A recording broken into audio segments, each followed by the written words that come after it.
Prior to me coming out of that relationship, I had never been alone for like more than 3 months.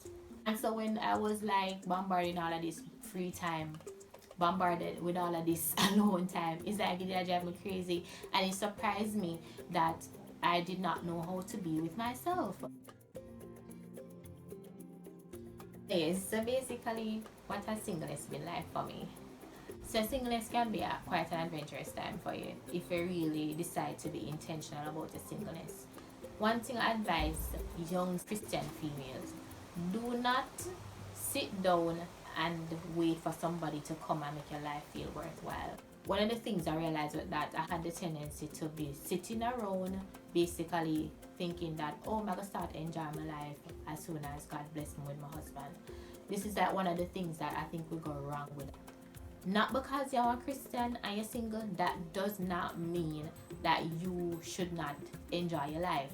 You have to be intentional about it. But sometimes I think the thing is that we feel like we need to just sit down and wait until Father God present a partner to us for us to start enjoying life. Honestly, when I was younger, I used to feel like, oh, if I go out, like something would have wrong with that, like I would just get myself in a trouble, or like I go sin myself. Like, no. Because when you're married, that no must mean say your husband go and go out all the time either. Sometimes you might go want to be by himself and you are going to feel like you want to go out and you want to go to the movies, you want to enjoy yourself.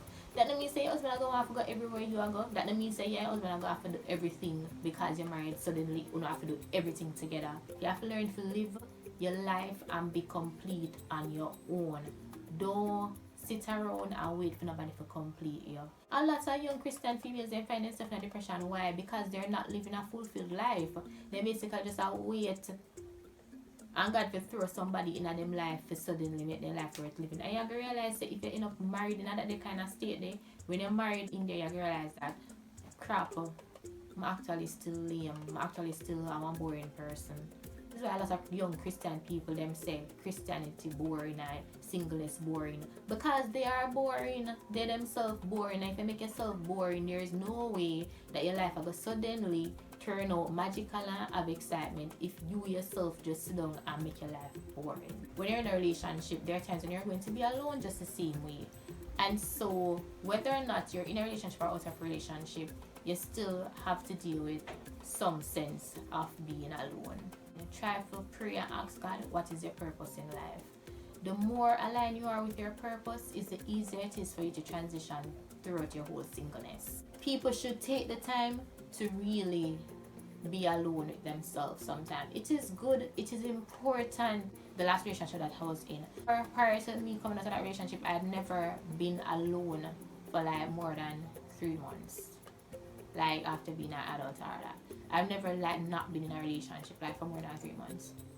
And so when I was like bombarding all of this free time, bombarded with all of this alone time, it's like it did drive me crazy. And it surprised me that I did not know how to be with myself.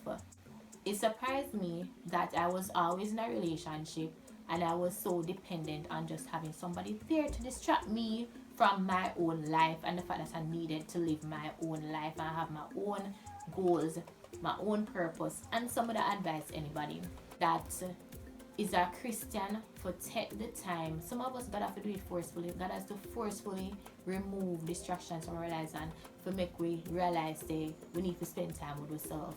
We need to acknowledge say, hey, I need to know what my goals are in life. I need to spend time with myself and to realize the things that make me happy, the things that make me feel fulfilled, and the things that bring me some satisfaction. I know people who have literally never not been in a relationship, and when they are faced with the whole not being in a relationship situation, it's like it send them in a depression, it drive them in a depression. And so sometimes Father God have to really but could just stop and face reality, say what I need to realize, I need to understand myself better. Like I realized that this was something that I needed to do. I didn't know that until I was faced in a situation. I didn't know how much I needed to be alone until I was unintentionally, unwillingly placed in the situation where I had no choice but to really be it by myself. Come out of the whole relationship thing and the whole routine of being always distracted and having somebody to distract you, and just spend time with yourself, and then you can really realize like what are the things that I like to do, what are the things that I like to do, what are the things that make me feel accomplished in our life, what are my passions, what are my dreams. You need to have something for yourself, you need to have something where you passionate about, something where it bring you some great level of satisfaction just the same way. Because sometimes some females them get in a relationship and then them just like them life kind of, it kind of just fuse in with the husband life.